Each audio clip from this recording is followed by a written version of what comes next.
Elden Ring has a lot of characters. Some of them are good people and some are just terrible. But I've always wondered, out of all of them, who is the most evil? So today I'll be going over most of the characters from the game, including some of the bosses as well, to answer this question. Now, I'm not going to go over every single NPC or boss, just the ones that stand out to me, whether they're pure-hearted or pure evil. Also, if a character has an interesting story but haven't shown anything on the morality side of things, but also has some questionable stuff about them that's not really answered, I'm not going to include them. Like Hugh. Overall, he's a chill guy, but I'm not sure why he was imprisoned. Because of this, I'm not going to include him. Also, if you like Soulsborne content like this, then hit the like and subscribe button, only if you want to. But without wasting any more of your time, let's get right into the list. So let's start with the least evil character on this list and possibly the nicest person in the game, Marika. She's a tarnished like us, and when we found her, she was in a shack looking sad and depressed. Here we find out that both her and her allies went to Stormvale Castle, but unfortunately her men have been killed and grafted, which means they probably look like this now, and she was the only one to survive. Now, we don't know if she ran away or just decided not to join them while invading the castle, but either way, she's completely given up and she tells us that she doesn't have the courage like us. She eventually goes to the Round Table Hold and learns spirit tuning from Master Hugh, and ever since then she's now a spirit tuner for our Tarnished. Now, as you can see, Marika is not a fighter at all, at least not beyond the basic level. She has a kind heart and she helps her character with her spirit summon upgrades, which is not only great but very kind as well. Overall, she seems like a genuine person. Muriel. Muriel is a giant turtle who is somehow a pope. He's soft-spoken and gentle. He's also willing to teach us any type of sorceries and incantations, whether they stem from good or evil. Now, I know that might seem a bit off, but I think in Muriel's case, he doesn't find the sorceries themselves, evil, but the person wielding them. From what we know in the story, he doesn't have any malicious intent, he hasn't killed anyone, his church can be used as a way to be forgiven by certain characters. Like, come on bro, he's a good guy. Plus he's a turtle with a pope hat. Like, come on, do I need to say more? Kale and the other merchants. Most of the nomadic merchants were once a part of a great caravan, but after being accused of heretic beliefs, they were all buried underground, and because of this suffering, they summoned the frenzied flame. Now, we don't know exactly what heretic beliefs they were accused of. Maybe they had ties with the frenzied flame long before they got buried, or maybe they were just wrongfully accused by someone or something. Who knows? Now, the merchants that we know of that's alive are Kale and the other ones spread out throughout the lands between. These merchants are harmless people who are usually weak and frail, and they often sell us stuff to help us throughout our journey. Now, Kale did have a cut questline where we saw more of him and how he views the Order and the Frenzied Flame, but I'm not going to use cut content as a way to rank these characters because it was probably cut for a reason. So yeah, again, the merchants are good people who means no harm to anyone or anything. Millicent. Millicent was born from Melania, not in the traditional way, but after the war in Caelid ended and the Scarlet Ionia bloomed, that's when she and her sisters were born. Now, Millicent was raised by Gowry and was told that Melania was her mother. She was also told that she was supposed to be a Valkyrie just like her. However, Gowry wants to use Millicent and her sisters as tools, but unlike her sisters, Millicent rebelled against her quote-unquote father's wishes and went on her own journey to find Melania. Because of this rebellion, her sisters, possibly ordered by Gowry, was sent to kill her. Fortunately, we were there and we helped. Now, in terms of morality, the only somewhat messed up thing that Millicent did was when she invaded us, but I do think her mind was going crazy from the rot, or maybe she was just trying to protect something. Who knows? Because when we meet her again in person, she wasn't hostile at all. But because of her not necessarily doing anything evil or messed up, I chose to put her here. Alexander. Alexander is a warrior jar. He wants to be the greatest warrior in the lands between, and he sets himself on a journey to do so. You will eventually find him at the Radon Festival, where he and a couple of other people want to challenge the great General Radon in his final fight to put him to rest. After that, Alexander is then found getting stronger in the Seathwater area. Then we find him at the mountaintops where he can be summoned to fight the fire giant. Then we finally meet up with him at the Crumbling Farm Missoula, where he challenges us to a duel. We eventually win the fight, but he died afterwards. Now, apart from him being a fucking jar, Alexander's personality is one of the main reasons he stands out a lot. Despite him looking for fights to become a stronger warrior, it doesn't come off as him being a hothead or a villainous person. Instead, he's actually really nice and polite. Even when we fight him, he doesn't just attack us out of nowhere, as instead it was a mutual thing that we both agreed to. And even in death, Alexander still gave us a valuable gift, which is a piece of his shell with some flesh attached to it, which is pretty disgusting as hell, but it's definitely one of the best talismans in the game, so I'm not gonna complain. And apart from helping us fighting Radon and Fire Giant, there isn't anything in the lore that states he was a bad person going around killing people. Now we're moving from the really good characters to just the decent ones. Now the difference between them is that the really good characters are the ones that barely kill, they have a great personality, and they don't have any weird ulterior motives that might harm people. Now the decent characters portray these things, except that, you know, the ones I'm about to mention kinda had some ulterior goal or motive that makes you go like, okay. But they aren't morally corrupt or anything, they're far from that, they're still pretty good people. And let's just start off with Melina. Melina is a very mysterious character that we barely know anything about. I mean, it's hinted that she's the sister of Mesmer, which means she's also the daughter of Marika. There are some people that say she's also connected to, you know, the Glomite Queen and Ranni, but to be honest, all those things sound good, but from what I know about her, she doesn't seem like a bad person at all. Sure, she follows us, the Tarnished, on our journey. Even if we kill a bunch of people, she doesn't seem to care at all. However, she definitely does not want us to meet the Three Fingers and become the Lord of Frenzied Flame, which means that 1, her morals won't allow herself to be around someone who wants to see the world burn, or 2, the Frenzied Flame opposes the Golden Order and the Greater Will itself, and since we're deviating from that golden path, it's her job to check us. I'm not sure, but I'm leaning towards the first one, since she begs us not to. Because of this, I'm putting her this low on the list because it shows that she has some good morals. Bogart. I'm probably saying that name wrong. Bogart was a prisoner where he came from. Now we don't know what crimes he has committed, but given that he just wants a peaceful life, I'm assuming it's something petty like stealing. And the reason why I bring up stealing is because he stole Rhea's necklace, and the only way she could get it back is if we buy it from him.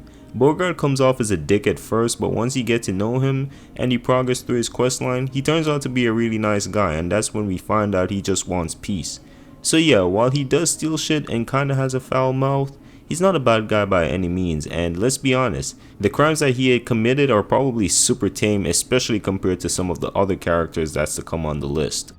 Thea. Thea is a deathbed companion, which means she lays with the dead in order to give them a second chance of life, which is kind of a nice thing.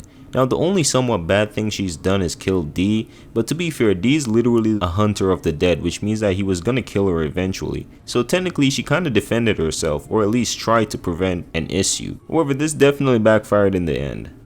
Now let's talk about the Golden Boy himself, Mr. Perfect, Godwyn the Golden. Godwyn set the standard of what a true ruler is like. He was loved by many, including his siblings, as there is a statue depicting him cradling a younger Melania and Miquella. When he died, this caused many people to mourn his death. His death was also the catalyst that led to the shattering of the Elden Ring, as his mother Marika was devastated and depressed. This led to the demigods going to war with each other, and all of that led up to us, the Tarnished, coming back. Now back when he was alive, there was an attack on the capital by the ancient dragons, and Godwyn defeated them with his army. However, he befriended a dragon known as Fortisax. It wasn't only Fortisax that was befriended, but also Lanciax as well, who started teaching dragon incantations at the capital. Because Godwyn was loved by many and was able to turn his enemies to his close friends, he gets the spot. Now we're moving on to the morally complex or gray characters. These guys aren't necessarily evil, but they have done some things that are very questionable, whether it's being in love with war or just being puppets for another morally questionable character. And the first character we have for this part is Rennala. A young astrologer fascinated by the night sky would one day be enchanted by a full moon, leading her to become the master of the Academy of Rhea Lucaria. When Queen Marika began her Age of the Earth Tree, she sent Radagon to fight Rennala. Although their wars ended without clear victories, Radagon repented and married Rennala, uniting their houses. Together they had 3 children, Radon, Rykard, and Ranni. However, Radagon eventually left Rennala to become Queen Marika's second husband and the second Elden Lord. This left Rennala so heartbroken to the point where she was abandoned by her academy, which then rebelled and locked her away. In her grief, she turned to the art of reincarnation, using an amber egg gifted by Radagon to rebirth her students. However, these reborn children were frail and had short lives, and Rennala slowly lost her mind, endlessly repeating the process. As you can see, I placed her in the morally gray area as she isn't necessarily a bad person outright, but her reincarnating her students over and over again is very questionable. Who knows, maybe the students actually didn't mind this, but again, they were just, juvenile students, and putting them through this process is still kinda messed up. D, the Hunter of the Dead. When it comes on to morally questionable characters, D's the definition of this. I mean, he isn't inherently evil to us nor a lot of people, but the fact that he goes around and hunt those of the dead is really messed up. I mean, most of the quote-unquote dead people are just chilling, but since he's so devoted to the Golden Order, he doesn't question anything related to them, as his only job is to get rid of all of them. To be fair, maybe in his eyes, he probably sees the dead as evil. Later in the game, he was killed by Fia, but what goes around comes around because his brother killed her in the end as a form of revenge. Overall, while D might be the Hunter of the Dead, I don't think he's as evil as some of the other Hunter factions like the Omen Killers or the Bell-Bearing Hunters. Next up we have Radahn. Radahn, also known as Starscourge Radahn, was the son of Queen Rennala and Radagon. From a young age, Radahn looked up to both Godfrey the First Elden Lord and Radagon. During this time, he and his friendly rival Gaius learned magic together, gravity magic, from an Alabaster Lord.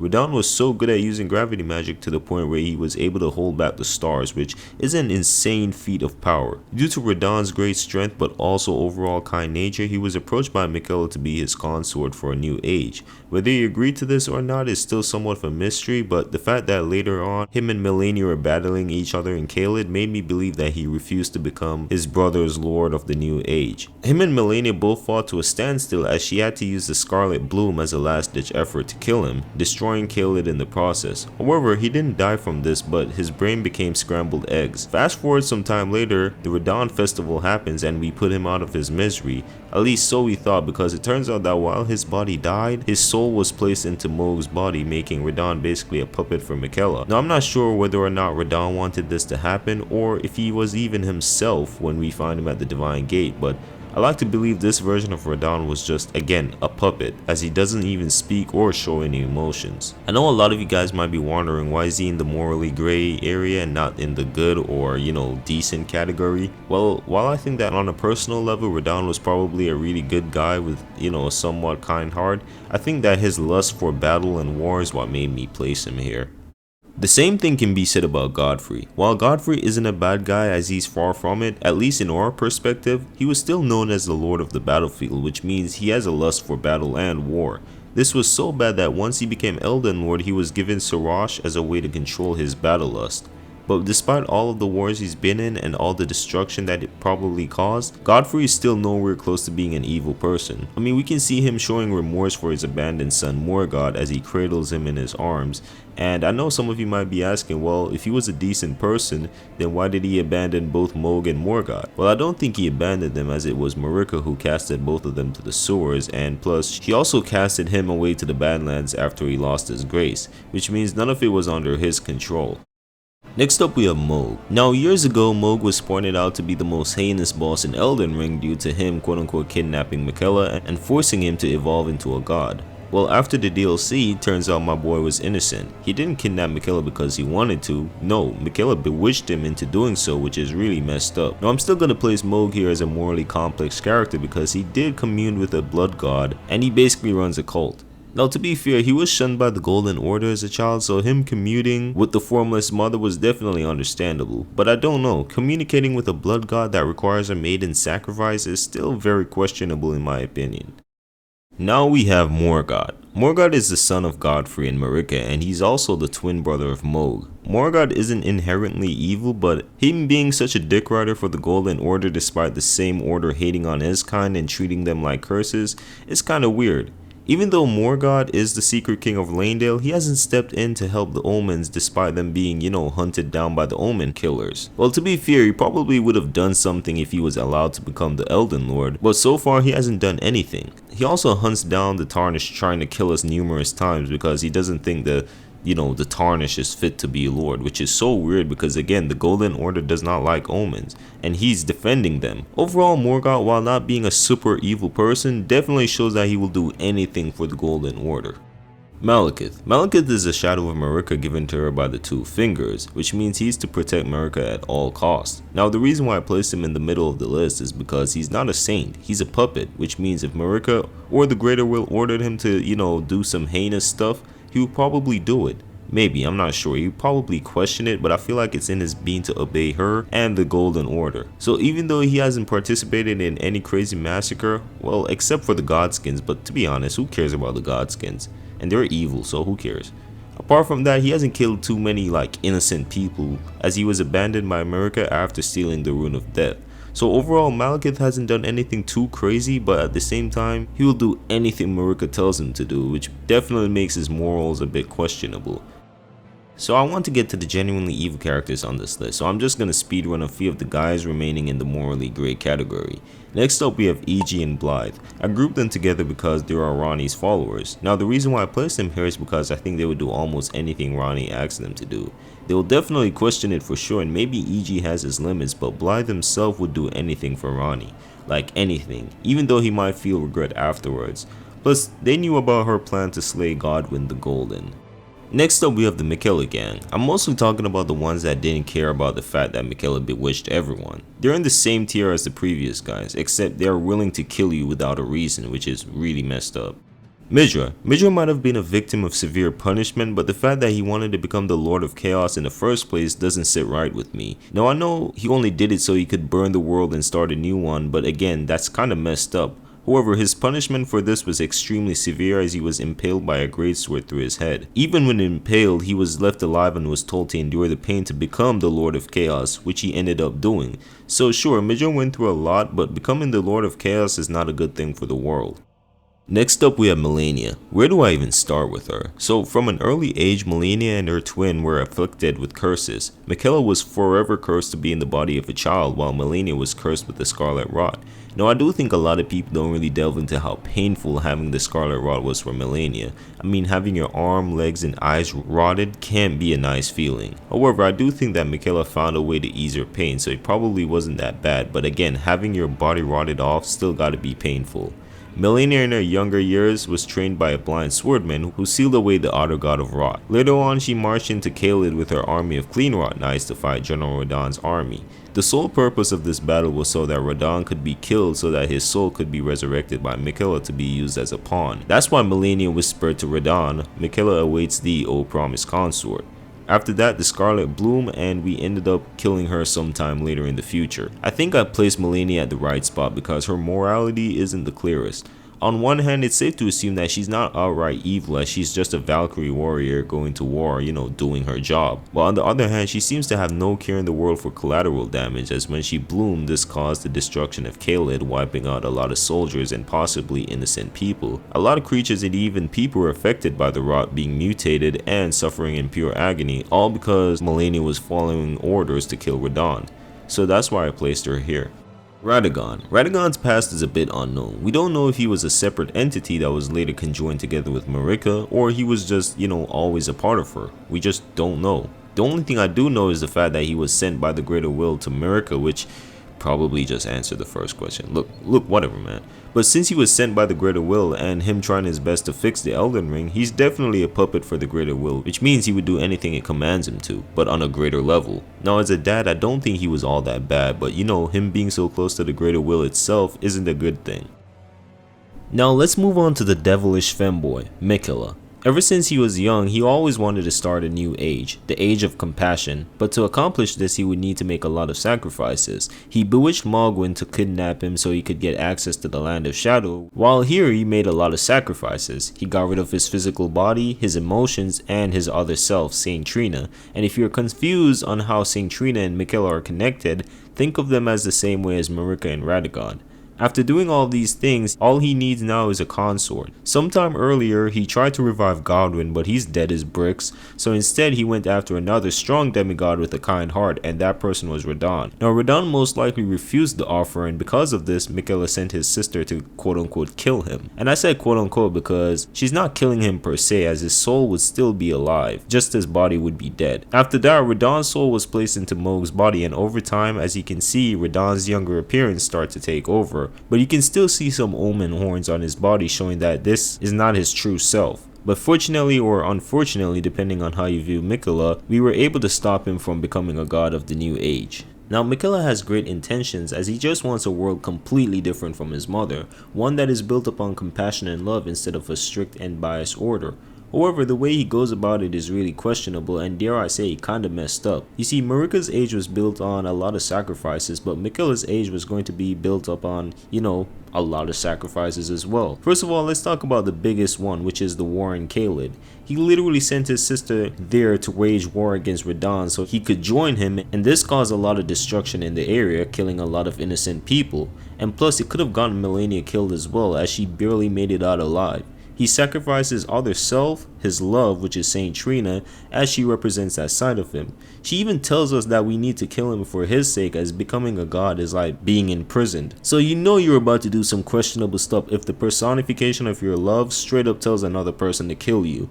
Now to be fair, she didn't say this out of anger or hate. She genuinely thinks that killing him would be better than him reaching godhood. But the last thing that made Miquella's plan really questionable is the fact that everyone in his new age would be bewitched, meaning that they would be brainwashed. Having a whole world like this might seem like a good thing at first because, you can force them to do good stuff, but morally, no one is their true selves, as they're just puppets under his control. And let's say if the bewitchment for some reason gets broken, then the whole world would go to shit. So all in all, Miquella, while having good intentions, is still really messed up at the end of the day. Next up we have Ranni. Ranni's in the same boat as Miquella, but I placed her over him due to the fact that we don't know how good her plan is for the world. Cause all we know is that she would become a god, we would be her consort, and she would basically reset the world but under the moon. So maybe no daylight or anything, I don't know. It seems obvious that Ranni doesn't like the Golden Order and resetting the world is probably for the best, to be honest, but I don't think that's morally a good thing, because what about the people that already live in the world? Okay, let's just say that maybe the people are still alive and it's just a different age now in the same world, but with different rules and laws. That doesn't make her a better person. Remember, she did kill her stepbrother Godwin, which was a really great guy that was loved by many, which eventually led to the Shattering, which then led to the other demigods going to war with each other. So yeah, she's not a super great person.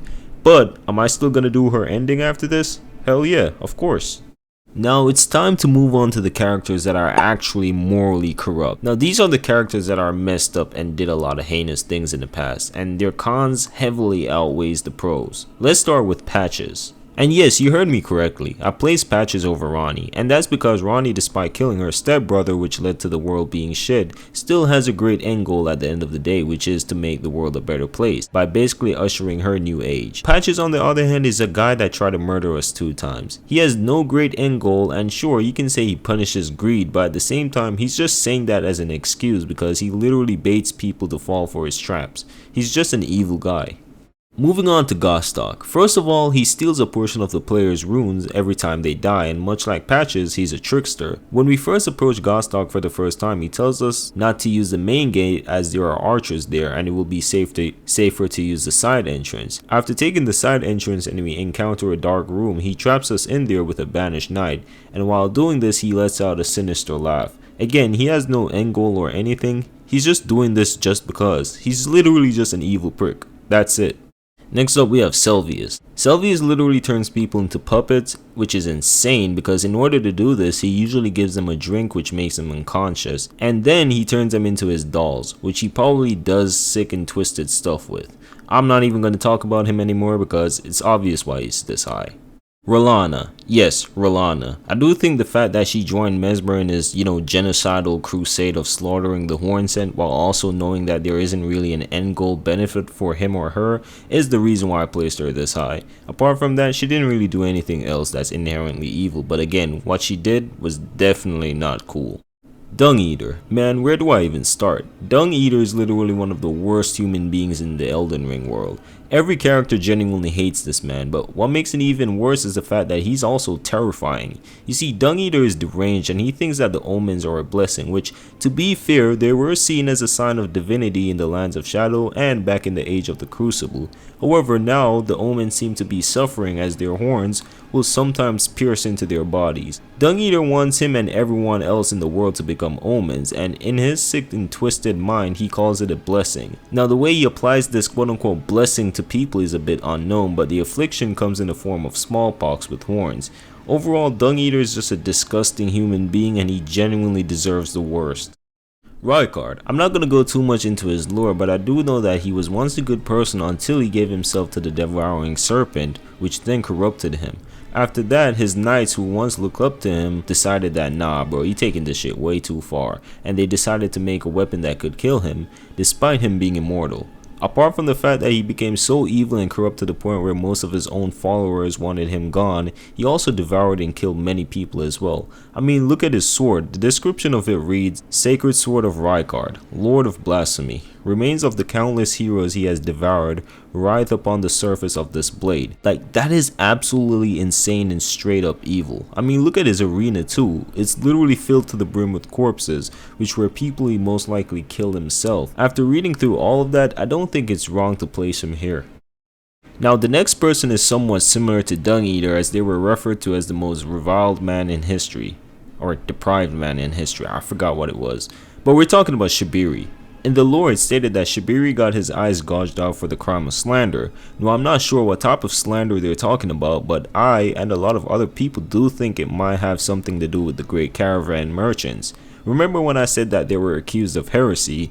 I think Shibiri was the one who accused them wrongfully of communicating with the frenzied flame, which then caused the merchants to get buried underground and went mad. But after this, the Golden Order probably realized that yeah, the Shibiri guy was probably lying, causing them to capture him and gouging his eyes out, and after some time he was possessed by the frenzied flame. In the item description of Shibiri's woe, a part of it says that he was smiling in a flirtatious manner, which could mean two things. One, while he was getting his eyes ripped out, he was probably smiling due to him being sadistic, or two, he was smiling because again, he's possessed by the frenzied flame. As you can see, this guy is straight up heinous. And at second place, we have Messmer the Impaler. I know, Messmer, really? Second most morally corrupted person in Elden Ring? Yeah, just trust me bro, just hear me out. At a young age, Messmer was born as the son of Queen Marika and Radagon. Because of this, he was born with a curse. What this curse is, you might ask? Well, it's the base serpent, who's probably affiliated with an outer god, but I'm not too sure. Marika tried her best to keep the curse inside of Messmer hidden and suppressed it by giving him some divine lemonade and an eye that could hold it back. Messmer in his later years led a devastating crusade against the Hornsent in the Land of Shadow, and man, it was crazy. Bro and his army literally burned down everything. The Hornsent literally didn't stand a chance against him. Accompanying him on this crusade was his soldiers, the Fire Knights, and some Carrion Knights led by his right-hand woman, Rellana. After doing this, he went into his dark chamber to sulk about his mommy issues until us, the Tarnished, came and defeat him. Now you can see why he ranked this high. He was on his Genghis Khan shit. I mean, he literally almost wiped out an entire race of people because mommy asked him to. Which, to be fair, if Marika's fine ass asked me to do anything, I would do it in no time. But yeah, that aside, he truly deserves the second spot for being like the most morally corrupted character. Before I get to the number one spot, let's talk about some honorable and dishonorable mentions. Let's start with Bok, who's definitely one of the more, pure-hearted characters in the game. I mean, he's just a chill guy that wants to be beautiful. There's nothing wrong with that. Now for a dishonorable mention, we have Godric, who would fall under the morally corrupt category. I mean, he literally grabs people together. Like, come on, that is really sick and twisted. And yeah, if you're asking why I didn't put him on the list, well, it's because he's so irrelevant to the point where I forgot about him. So yeah, let's move on. Now, coming in at first place for the most morally corrupted person in the lands between, we have Queen Marika herself. Queen Marika started out as a shaman in the Lands of Shadow. The shamans, however, were killed by the Hornsent and turned into jars, which, to be fair, was pretty messed up. Man, I keep saying messed up throughout this whole video. She planned to ascend to godhood, but by doing this, she had her son Messmer the Impaler commit mass genocide against the Hornsent, which, to be fair, is understandable, but still a bit messed up at the end of the day. I'm gonna go quickly over all the stuff she did after this atrocity. After ordering Messmer to lead the crusade, she abandoned him in the Land of Shadow. Fast forward some time later, she sent away her newborn twins into the sewers to live just because they were omens, and it didn't go well with the Golden Order. She then exiled the father of those said twins outside the lands between with his tarnished army, just because he lost his grace. She waged war with other factions such as the Giants and the Carrion family for no reason other than control and power. And she's literally responsible for shattering the Elden ring, which caused chaos in the lands between. What chaos, you might ask? Well, because of this, her demigod kids went to war with each other, further damaging the land. Overall, I think it's clear that she's the most morally corrupted person in the entire game. Maybe Meteor could take this spot, but I don't know too much about her, no matter how hard I try to understand it, so I just left her out. But yeah, Marika is kinda evil, but I'ma let it slide because 1, she's a baddie, and 2, she's a boss bitch, so yeah. No, but in all seriousness though, she's messed up.